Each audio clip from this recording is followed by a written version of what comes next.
오늘 21장 통독한 말씀 중심에서 성도에게 어려운 일이라는 제목으로 오늘 본문 말씀 통해서 우리 하나님 말씀을 함께 듣겠습니다. 우리가 사노라면 참 인간사에 어려운 일이 얼마나 많습니까? 어떤 분은 개인의 건강 문제로 어려운 일을 당하기도 하고, 또 가정에 들어가 보면 부부간에도, 또 부자간에도, 또 어떤 경우는 고부간에도 이렇게 어려운 문제들을 우리가 안고 살아갑니다.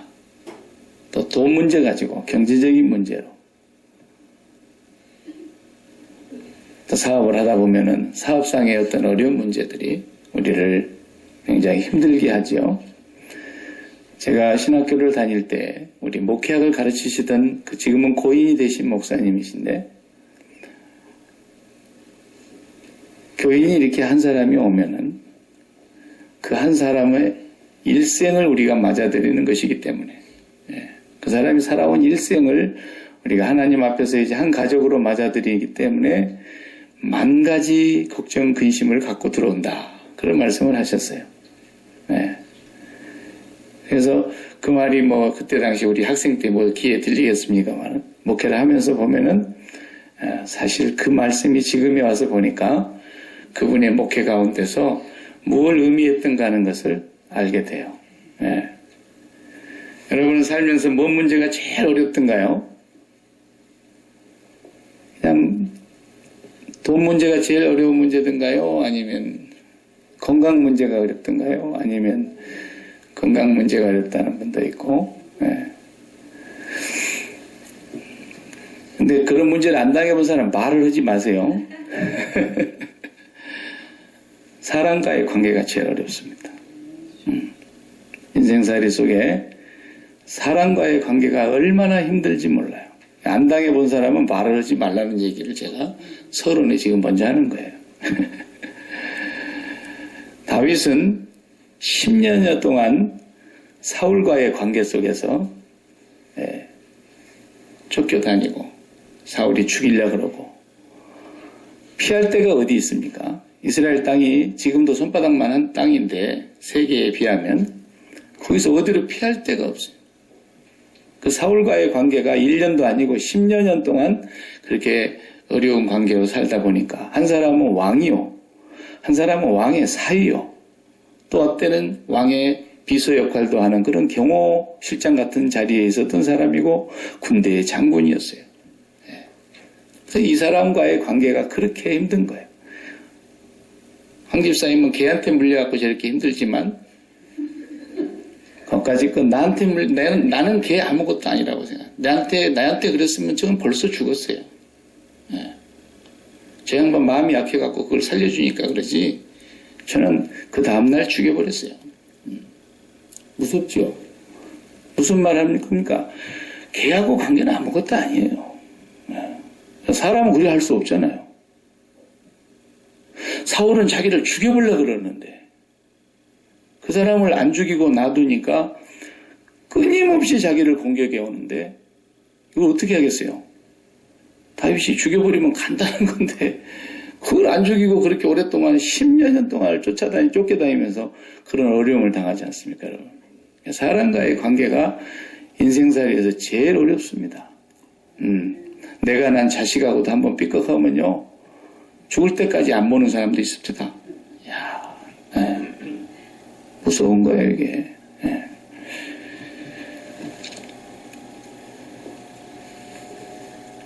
다윗이 얼마나 힘들었을까 하는 것을 저는 이 사무엘상을 볼 때마다 다윗의 심정과 이렇게 내가 이렇게 아이덴티파이 한다 그러죠. 다윗의 마음을 내가 좀 이렇게 이해를 해보면 정말 너무너무 힘들었을 것 같아요. 저는 다윗 같은 그런 어려움을 당해보지는 않았지만 일순간이라도 그런 일을 당해본 적은 있습니다. 그때 제가 우리 장로님한테 그런 얘기를 했습니다. 여기서 말고 저기서 장로님, 야, 참, 내가 어떤 때는 내가 정말 서부시대가 참 그리울 때가 있습니다. 네. 서부시대에는 그냥 즉결 심판하는 거예요. 보안관이 됐든 누가 됐든 총 쥐고 있는 사람이 그냥 끝내버렸잖아요. 네. 사람 마음이 순간 그런 마음이 들 때가 있어요. 네. 저만 그러는지 모르겠는데 그런다고요. 네. 그러니까 이렇게 다윗의 입장을 우리가 이해를 깊이 해서 들어가 보면은 다윗이 그럴 마음이 전혀 없었던 것은 아니었을 텐데도 그것을 넘어서는 거 보면은 대단한 분이에요. 대단한 분이에요. 예. 우리는 다윗이 불륜을 저질러 가지고 뭐 어쨌다더라 그런 얘기를 그냥 입방아찌 듯이 쉽게 얘기하지만 우리가 그런 위치에 놓여 있을 때에 장담할 사람이 없어요. 예. 그 사람의 입장이 되어보지 않고는 절대로 알 수가 없는 거예요. 그래서 오늘 본문을 해석하는 데 있어서 굉장히 어려운 부분들이 여러 가지가 많이 나옵니다. 다윗이 막 거짓말을 밥 먹듯이 하고요. 다윗이 벌벌벌 떨어요. 두려워하고 사울을. 전에 보지 못했던 그런 모습을 우리가 이 다윗에게서 지금 보고 있는 것입니다. 다윗도 한 사람의 인간이었다는 거죠. 다윗이 피할 데가 없으니까 눈에 띄면 고발을 해가지고 다윗이 여기 있습니다 하고 소리 지르니까 사울 왕을 피해서 숨다가 이제 어디에까지 갑니까? 저기 남쪽으로 더 내려가서 이제 제사장에게 갔습니다. 사무엘 선지자에게 처음에 갔는데 사무엘 선지자에게도 갈 수가 없어요. 그러니까 이제는 제사장 아히멜렉에게 갔다 그랬어요. 제사장도 다윗이 혼자 오니까 떨며 영접했다 그랬어요. 벌벌벌 떨면서 영접을 했다는 거예요. 다윗을 영접하는데. 이렇게 소문을 이미 다 들어서 알지 제사장이 아무리 그렇다고 눈치가 없었겠습니까? 이 친구 지금 사울 왕이 잡아서 죽이려고 하는 사람인데 이 혼자 왔단 말이에요. 얼마나 겁이 나겠어요. 이게 무슨 일인가? 왜 혼자 왔냐? 물어봤지 않습니까? 그러니까 다윗이 또 거짓말로 아니 사울 왕께서 나에게 아주 은밀하게 행하라는 특별한 명령을 내렸기 때문에 제가 지금 혼자 왔고 나와 함께한 사람들은 어디에 숨어 있으라 이렇게 내가 얘기해 놨다고. 지금 내가 배고파 죽을 지경인데 그러면 다 아는 얘기예요. 사울 왕의 특별한 명령을 받고 온 사람인데 뭐 배가 고플 리가 있겠습니까? 잘 먹어야지. 그런데 내가 지금 배가 고프니까 떡 좀 주십시오. 그러니까 떡이 하나도 없다. 그런데 제사장들만 먹을 수 있는 떡은 있다. 이 떡은 레위기 24장을 읽어보면 제사장들이 매일 안식일 때마다 떡을 한 번씩 이렇게 성전에 넣는 떡을 바꿔놓잖아요. 떡상의 떡 12개를 만들어서 이렇게 6개씩 이렇게 정돈을 해놓는데 안식일이 돌아오면 새 떡으로 그리고 지난 주간에 놔뒀던 그 헌떡은 제사장과 제사장 가족들이 먹게 해놨어요. 그 떡밖에 없다는 거예요. 그것은 줘도 안 되고 그걸 달라고 해도 안 되고 먹어서도 안 되는 거예요. 다윗은. 그런데 너무 배가 고프니까 그 딱 5개만 제게 주십시오. 그리고 제가 함께 있는 사람들하고 먹어야 되니까 그걸 줬어요. 그리고 막 혹시 칼 없습니까? 내가 왕의 명령을 집행하기 위해서 너무 급하게 나오다가 칼을 안 갖고 말이 됩니까 여러분? 전쟁터에 나가는 사람이랄지 왕의 명령을 집행하는 사람이라면 완전한 준비를 해갖고 왔겠지. 칼도 준비를 안 해왔다는 말은 거짓말. 금방 다 들통나는 얘기죠. 뻔한 얘기죠. 그런데 칼을 못 가져왔는데 칼이 있습니까? 그때 기가 막힌 얘기를 하시는 거예요. 저 뒤에 옛날에 네가 골리앗을 죽이고 그 뺏어왔던 칼 그게 뒤에 있는데 그러니까 이보다 더 좋은 칼이 어디 있겠습니까? 그 칼 제게 주십시오. 그러면서 다윗이 그 칼을 가지고 갑니다. 네, 이런 얘기. 22장까지 이제 이어서 나옵니다만은 이렇게 얘기를 나누고 있는 걸 옆에서 다 듣고 있는 사람이 있었어요. 사울의 목자장인 도액이라는 사람이 들었다 그랬어요. 나중에 이 일 때문에 아히멜렉과 그 성에 사는 모든 남녀노소 어린아이까지 싹 몰살을 시켜버리는 비참한 일들이 벌어지게 되죠. 다윗에게 먹을 걸 줬고 칼을 줬다고 하는 그 얘기를 도액이 고자질하면서 비극이 시작이 됐죠. 이 엄청난 사건을 우리가 지금 21장에서 지금 서론 부분으로 보고 있는 것입니다. 성도에게 어려운 일이 뭘까요? 그냥 세상을 살아가는 모든 사람들도 어려운 일이 많은데 거기다 우리 성도들은 한 가지 더 어려운 일이 얹혀져 있으니까. 야, 이러면 내가 예수를 괜히 믿었겠네. 세상 살기도 힘들고 어려운데 예수까지 믿어가지고 예수님 믿은 것 때문에 더 어렵다면 내가 어떻게 이 세상을 살겠냐. 이런 생각이 들 정도로 성도들에게도 어려운 일이 더 있습니다.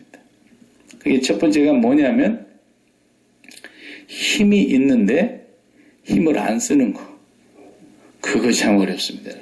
아시겠습니까? 내가 저를 죽일 수도 있는데 안 죽이는 거. 그거 참 어려운 일이에요. 아시겠어요? 내게 권세가 있어요. 저까지 거 하나 내가 죽이려고 하면은 권세를 빌어서라도 어떻게든지 죽여. 그러니까 우리 선교사님이 오신 그 니카라과를 중심으로 해서 그 위에 뭐 온두라스나 베네수엘라 뭐 그 밑에 이 중남미는 한 미화 200불만 주면 다 죽일 수 있어요. 저기 216번지 노스 37 에비뉴에 살고 있는 과묵에 그거 좀 죽여달라고 200불 딱 주면 감쪽같이 죽여버립니다. 필리핀에 지금 얼마나 우리 한국 사람들이 이민 가거나 사업자 갔다가 매년 금년에도 벌써 한 7명 죽었잖아요. 전부 다 청부살인이에요.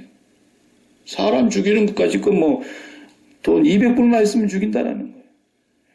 근데 다윗은 정말 사울왕을 죽이려고 맘먹었으면 아예 24장에서 나옵니다. 또 26장에서도 나옵니다. 다윗이 숨어있는 굴 속에 찾아 들어왔다가 굴에서 용변을 보고 있었어요. 옆에서 장수들이 다윗과 함께한 사람들이 한 400여 명 됐다 그랬잖아요. 함께한 사람들 중에 한 사람이 그랬잖아요.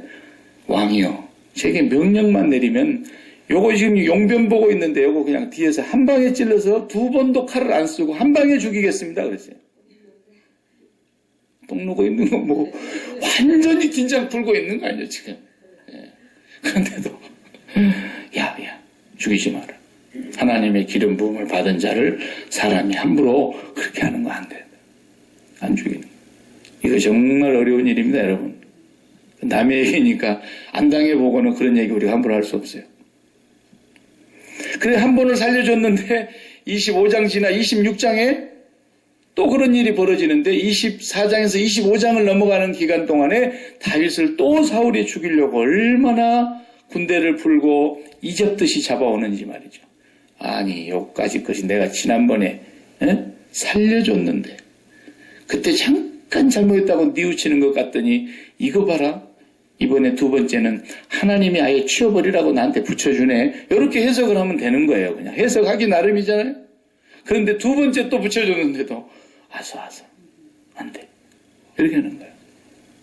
이게 성도들에게 있어서 우리 성도가 가는 길이기 때문에 이거 굉장히 어려운 거예요. 우리가 예수님을 바라보지 않고는 절대로 이걸 그렇게 할 수가 없어요. 날마다 예수님을 바라보지 않는 사람은 온전한 그리스도인의 길을 걸어가기가 어렵다 그랬잖아요.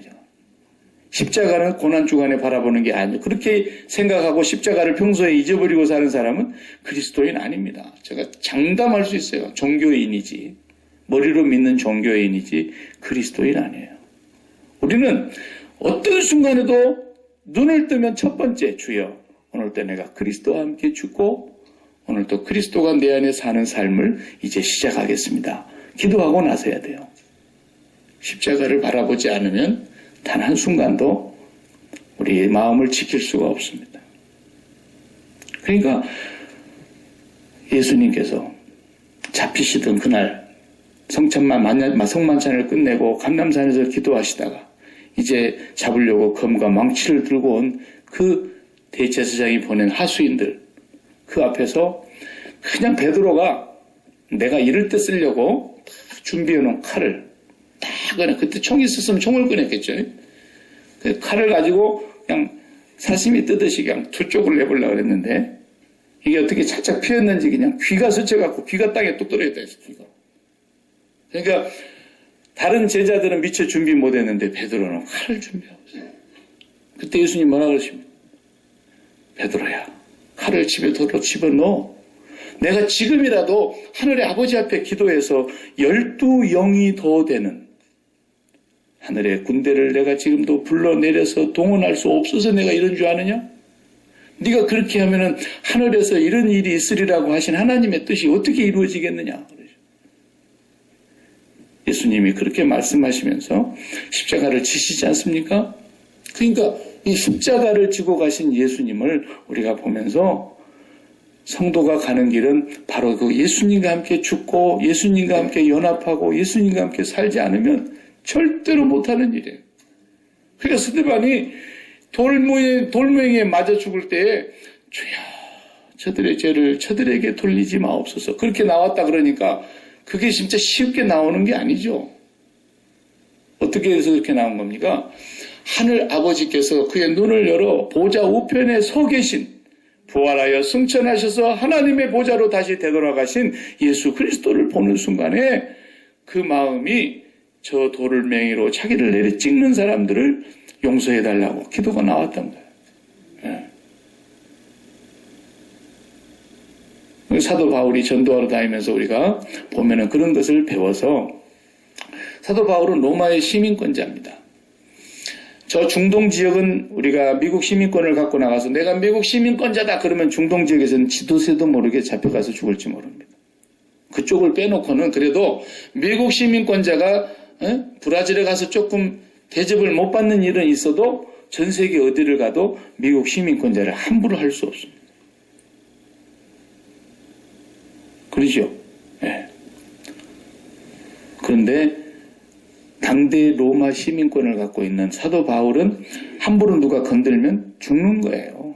로마 시민은 어디서도 보장을 받는, 심지어 그 사람이 살인자가 되었을지라도 직결 처분을 할 수가 없고 반드시 재판을 받아서 죄가 밝혀진 뒤에야만 처벌할 수 있는 그런 특권을 누리는 사람들이 로마 시민이었어요. 그러니까 나는 매를 때리려고 그러면 로마 시민권만 딱 내미면 끝나는 거예요. 그런데 40에 하나 감한 매를 5번이나 맞고 3번은 태장으로 맞고 돌로 맞고 배가 파손되어서 물에 떠다니다가 겨우 건짐을 받고 광야의 위험과 유대인의 위험과 이방인의 위험과 도적의 위험과 얼마나 고난을 많이 당하는지 하나님이 힘이 없어갖고 사도 바울이 그렇게 그냥 맨날 그렇게 개맞듯이 맞고 다녔겠습니까? 그는 나중에 빌립보에 가서 그렇게 많이 맞고 나서 온몸이 터져서 쓰리고 아팠을 텐데 감옥에서 찬송하고 기도하다가 옥문이 열리는 기적이 체험되고 간수가 회개하고 간수의 온 가정이 예수 믿고 세례받는 일들이 있고 그 다음날에 간수들이 어젯밤에 있었던 일을 높은 상관한테 보고를 했더니 사도행전 16장에 보면 그래 그분 얼른 나가시라 그래라. 그랬더니 그때서 사도 바울이 뭐라 그럽니까? 너희가 로마 시민권을 갖고 있는 나를 죄도 묻지 않고 매로 때리더니 이제 와서는 그냥 내 발로 나가라고? 그 말을 하니까 이 간수들이 가서 상관한테 그 사실을 보고했더니 상관들이 달려와가지고 벌벌벌 떨면서 선생님 제발 나가 주십시오. 그랬다 했잖아요.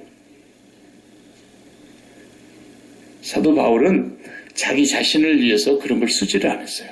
하나님의 뜻이 어디 있는가를 알지 못해서 그렇게 아시아 쪽으로 가려다가 유럽을 향해서 오라는 그 마게도니아 사람의 손짓하는 환상을 보고 성령의 인도를 따라서 갔는데 길도 열리지 않고 무슨 귀신 들린 여자 하나가 맨날 자기를 그냥 해방하고 자기를 알아본 듯이 막 소리를 질러대는데 그 귀신 들린 사람이 귀신을 쫓아냈다가 엉뚱한 일을 당했습니다. 로마의 시민권만 내밀면 그날도 안 맞아도 됩니다. 그런데 그 사람이 그 욕을 다 먹고 다 막 매를 맞습니다. 다 끝난 뒤에 그 시민권은 왜 꺼냅니까 그거? 맞기 전에 꺼내야지. 성도에게 어려운 일이라는 것이 바로 이런 일입니다. 하나님의 뜻이 이루어지기 위해서는 오늘 내가 가는 이 길에서 하나님께서 허락하신 이런 환난과 역경과 시험과 곤란을 기뻐할 수 있어야 된다는 사도 바울은 그걸 기뻐하노니 나는 나의 약함을 자랑하노라 이렇게 말했던 거죠. 그러니까 그리스도의 십자가를 바라다 보지 않으면 저는 오늘 이 자리에 없었을 것입니다. 박 목사라는 한 인간도 주님의 십자가를 바라보지 않았으면 우리 아내하고 우리 셋이서 교도소에 매일 면회 오고 사식이나 사서 드려였고 그랬겠죠. 네. 오늘 우리가 주님의 십자가를 바라보면서 주님이 죽은 그 자리에서 나도 같이 죽었습니다. 이걸 믿고 고백하는 자가 그리스도인인데 우리가 그렇게 살아가지 않으면 이 어려운 순간순간을 감당할 길이 없다라는 것입니다. 이것이 성도에게 어려운 일인 것입니다. 두 번째는 오늘 본문을 우리가 읽어보면은 예수님이 하신 말씀이 거기 나와 있지 않습니까? 무슨 얘기인지 벌써 아시는 분들은 금방 이해가 되죠? 다윗이 제사장에게 가가지고 아이고 내 배고파 죽겠어요. 떡 좀 주세요. 그러니까 떡이 없다니까. 그런데 제사장만 먹어야 되고 그 가족들만 먹어야 되는 그 진설떡은 있는데 그것은 내가 너한테 주기가 좀 그렇지만 네가 여자들을 가까이지 아니하였으면 내가 주겠다. 그러니까 아니 우리 집 나온 지가 사흘이 넘었어요. 여자는 구경도 못했어요. 빨리 주세요. 그랬더니 떡을 줬어요. 먹었어요. 사실 율법에 레위기 24장의 의거함 이건 줘서도 안 되고 달라고 해서도 안 되고 먹어서도 안 돼요. 다윗은. 그런데 안식일날 제자들이 밀밭 사이로 지나가다가 그날은 아침을 못 드시고 나왔는지 너무 배가 고프니까 그냥 밀밭에 가서 막 밀을 이렇게 잘라다가 전부 비벼서 먹게 됐어요. 그걸 제사장들과 바리새인들이 보면서 이 안식일에 일을 하는 저놈들은 도대체 누구냐? 그러면서 예수님에게 와서 따졌을 때 마태복음 12장에 보면 예수님께서 뭐라 그러십니까? 아 죄송합니다. 앞으로 주의하겠습니다. 이렇게 하고 가시면 될 일을 딱 따지시는 거예요. 너희가 성경에서 다윗이 제사장들만 먹어야 되는 그 떡을 다윗도 먹었던 것을 알지 못하느냐? 그러면서 사람이 안식일을 위해서 이 땅에 창조함을 받고 지음을 받은 게 아니라 안식일이 사람을 위하여 있는 것이며 인자는 안식일의 주인이다. 나는 자비를 원하고 인애를 원하고 긍휼을 원하지 제사를 원치 아니한다. 그것을 너희가 알았다라면 무죄한 자를 정죄하지 아니하였으리라. 다윗이 한 일을 주님이 인정하시는 거예요. 놀랍지 않습니까? 이 다윗이 한 일이 율법적으로 볼 때 분명히 잘못된 것인데 그 율법의 완성자이신 예수님께서 해석할 때는 잘못 없다는 것입니다. 성도에게 어려운 일이 바로 이런 문제들입니다. 뭔 일이냐? 가치관의 문제에 부딪혔을 때예요. 가치관의 문제. 뭐가 옳고 그르냐라는 문제를 교회에서 다룰 때, 또 우리가 세상에 나가서 살면서 부딪히는 모든 일들마다 가치관을 놓고 뭐가 더 우선하는 것이고 뭐가 더 중요한 것이냐를 놓고 따질 때에 우리는 어려운 문제에 봉착할 때가 많습니다. 교회도 보면은 법을 지켜야 된다. 우리 교회는 그런 전통이 없다. 한 번도 그렇게 해본 적이 없다. 이렇게 해가지고 죽어도 안 되는 그런 교회 안에 굳어져 있는 전통이 있는가 하면 어떤 사람들은 그게 뭐 대수냐 그러면서 그냥 하루아침에 손바닥 뒤집듯이 뒤집어버리는 그런 경우도 있단 말이에요. 이러면 이제 교회가 분쟁이 일어나는 거예요. 그래가지고 싸우다가 이제 해결이 안 되니까 어디까지 옵니까? 노예까지 와가지고 노예에서 재판해 주세요. 저도 그런 재판 여러 번 해봤습니다만 그거 얼마나 참 고통스러운지 몰라요. 세상에 할 짓이 없어서 그런 짓을 하는데 참 못할 일이에요. 못할 일이에요.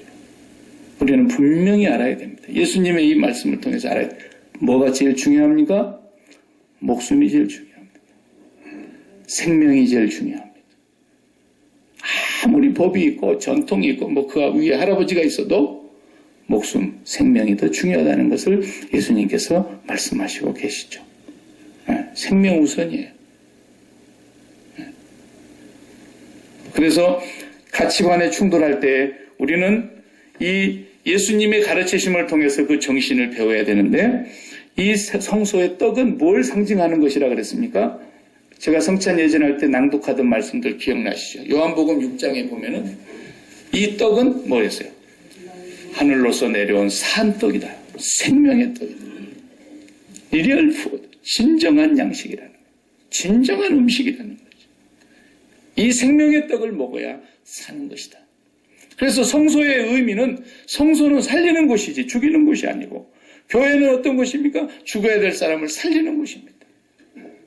이 죽어야 될 사람들을 살리는 핵심이 되는 것이 뭡니까? 생명의 떡이신 예수 그리스도, 몸인 성전으로 오신 예수 그리스도는 우리를 살리는 분이라는 거예요. 내가 긍휼을 원하고 자비를 원하지 제사를 원치 아니하노라 하는 이 뜻을 너희가 알았더라면 이 사람들을 함부로 정죄하지 않았을 거 아니냐?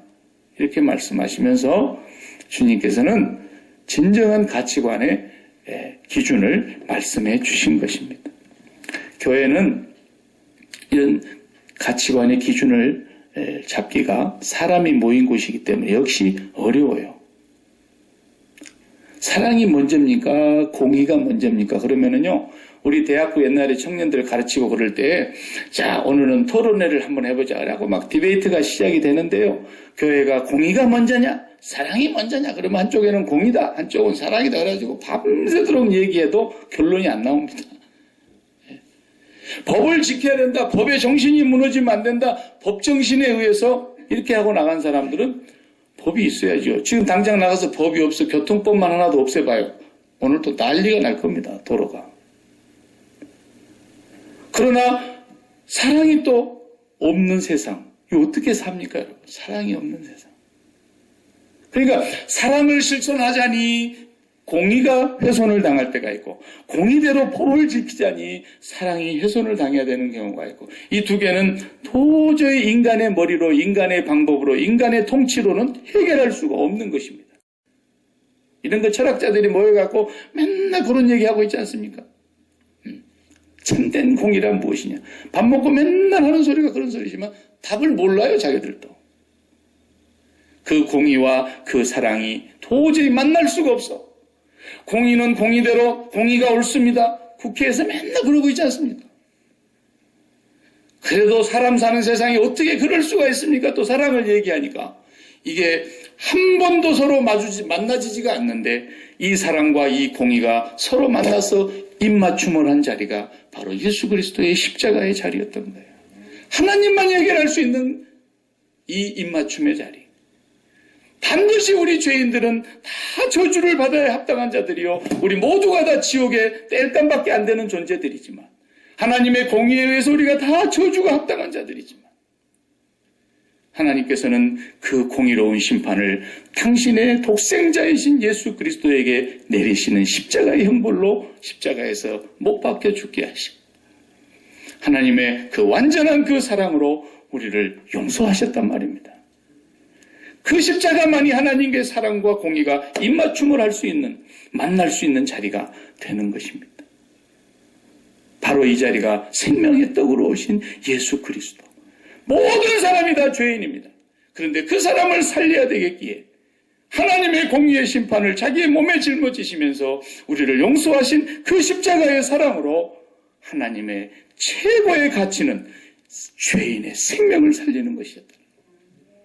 이것이 다윗이 우리에게 행하였던 일들을 예수님이 재해석하고 계시는 것입니다. 교회도 보면은 공의를 집행하려고 그러면은 목사의 마음이 새까맣게 타요. 노예도 마찬가지예요.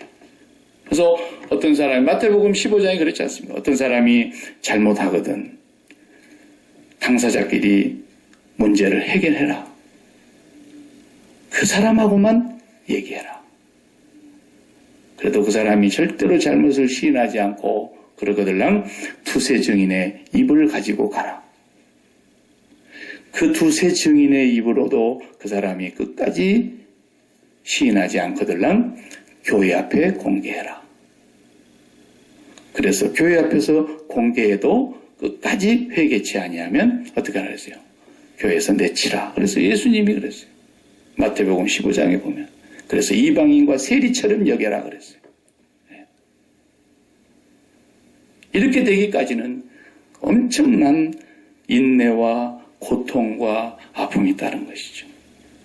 그러나 그 사람을 죽이고자 함이 아니라 그 사람이 진정으로 회개하게 하기 위해서. 우리 노예 어느 한 교회에는 그런 사람이 있었어요. 집사님인데. 안수 집사님이었어요. 다른 교회에서 재정부를 보다가 돈을 수만 불을 어떻게 해버렸대요. 그래서 그게 다 들통이 나가지고 그 교회에서 하도 안 되니까 안수 집사 면직으로 이제 교회에서 출교를 내렸어요. 그런데 이 사람이 우리 교당 교회, 우리 노예 어느 교회를 들어온 거예요. 자기 신분을 감추고. 그래가지고 그 교회에 와서도 그냥 도로 안수 집사가 된 거예요. 그래가지고 그 안수 집사가 지금 장로가 되겠다고 지금 장로를 안 시켜주니까 목사 한 사람을 자기 편을 만들어갖고 쫓아내고. 그래서 그 사람을 재판을 해서 지난 노예 때 교회에서 모든 직분을 면직하고 출교해라 그랬는데 임시당의장이 가가지고 그걸 출교를 못 시킨 거예요. 그러니까 교회가 지금까지도 해결이 안 돼요. 지금까지.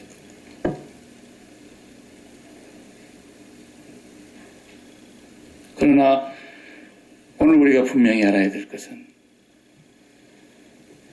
예수 그리스도의 십자가에서 사랑과 공의가 만나는 그 자리에서 진정으로 회개가 이루어지지 않으면 거기서 정말 내가 그리스도와 함께 죽었고 그리스도와 함께 내가 다시 새 사람으로 거듭나지 아니하면 그 사람은 그리스도인은 아닙니다. 종교인이죠. 그래서 예수 그리스도의 십자가를 믿는다라는 말은 내가 그분과 함께 분명히 죽었다라고 하는 것을 시인하고 고백하며 열매로 나타나는 것이 예수 믿는 사람인 것입니다. 마지막으로 이 세 번째 성도에게 어려운 일이 뭐냐면요. 이 변함없이 신앙을 지킨다는 게 이게 굉장히 어렵습니다. 다윗이 어떤 사람입니까? 여러분 아시잖아요. 너는 칼과 단창으로 내게 나오지만 나는 만군의 주 여호와 하나님의 이름으로 간다. 이 전쟁이 여호와께 속한 것임을 보여주겠고 오늘 여기 모든 둘러선 무리들과 모든 만민들에게 내가 그것을 증거해 주겠다. 그리고 물매를 가지고 달려갔다 그랬는데 우리 앞에서 다 봤어요. 17장 57절에 보면 다윗의 손에는 칼을 가지지 아니하였더라 그랬대요. 그래서 오늘 본문에 보세요. 칼이 있습니까? 제가 너무 급하게 나오느라고 칼 준비를 못 해왔는데 곧 골리앗의 칼이 있다니까 뭐라 그래요 다윗이? 이보다 좋은 칼이 어디 있습니까? 이러잖아요. 여지껏 하나님을 의지하고 하나님만 바라보며 하나님만 나의 방패며 나의 피난처며 나의 목자며 나의 산성이며 나의 피할 바위며 이랬던 다윗의 믿음이 어느 날 그냥 곤두박질해서 사울을 두려워하여 칼을 가지게 되면서 칼을 갖고 그러면 사울에게로 난 달려갈 줄 알았는데 사울에게로 어디로 갑니까? 그 칼의 주인이 살았던 가드 땅, 블레셋 땅, 아기스 왕에게로 뭐하러 갔다 했어요? 망명을 가봤다 했어요. 망명. 여러분 이게 다윗입니까 이게? 순간 자기의 신앙이 완전히 그냥 나락에 떨어지고 하나님을 의지하는 신앙이 과연 저 사람이 옛날에 물맷돌을 가지고 골리앗을 넘어뜨렸던 사람이었는가 의심이 갈 정도로 그는 신앙이 곤두박질을 해버려요. 이것이 사람입니다. 이것이 박 목사요. 이것이 저와 여러분의 모습이에요. 하나님은 일부러 그를 사울의 칼 속으로 밀어넣어서 그 환경 속으로 밀어넣어서 거기서 넘어지면 또 붙드시고 거기서 그 목숨이 경각에 달려있을 때 또 건져내시고 그가 진흙탕에 빠져서 허우적거리면 다시 일으켜 세워서 깨끗한 옷으로 갈아입히시고 마침내 하나님께서는 다윗의 왕조의 찬란한 임금의 자리에 다윗을 올려놓기 위해서 하나님이 다윗을 그리 밀어넣는 것이에요. 아기스 왕한테 도망갔다 어떻게 됐습니까? 변장도 제대로 못하고 가니까 한눈에 알아봐봐. 한눈에 다 신하들이 뭔지 알아봐서 저거 사울은 천천히요 다윗은 만만이로다고 노래했던 그 다윗 왕 아닙니까? 그랬어요. 이미 그들은 왕으로 인정하고 있어요. 그 말을 듣자 다윗이 순간 깜짝 놀래가지고 내가 순간 판단 잘못했구나. 그래서 그 순간에 옛날에 흥선대원군도 그랬다 그래요. 안동 김씨들의 세력이 너무 무서우니까. 흥선대원군 아시죠? 대원군이 맨날 산책집에 돌아다니면서 배가 고프니까 얻어먹으면서 개같이 그냥 개 흉내도 내고 미친 사람처럼 그러고 그냥 정신 나간 사람처럼 그러고 다녔다. 꼭 그런 것처럼 다윗이 침을 수염으로 슬슬 흘리면서 대문을 그저 이렇게 하고 있으면서 정신 나간 사람처럼 영화배우 해도 되겠어요? 순간에 그냥 다윗의 기지가 거기서 나타나더니 그 위기를 모면하고, 야, 이놈들아, 지금 너희들이 정신이 있는 거냐 없는 거냐? 저걸 다윗이라고 내 앞에, 이 세상에 미친 사람이 없어서 내 앞에 이렇게 미친 사람을 데려왔냐 말이야. 왕이 쫓아내라 그래서 간신히 위기를 모면했습니다. 그리고 쓴 시편이 하나 있어요. 그렇게 하고 다윗이 쓴 시편 한번 읽고 마치겠습니다. 시편 34편, 오늘 제가 예배 시작하면서 서론에서 여러분에게 함께 우리가 시편 34편 보세요.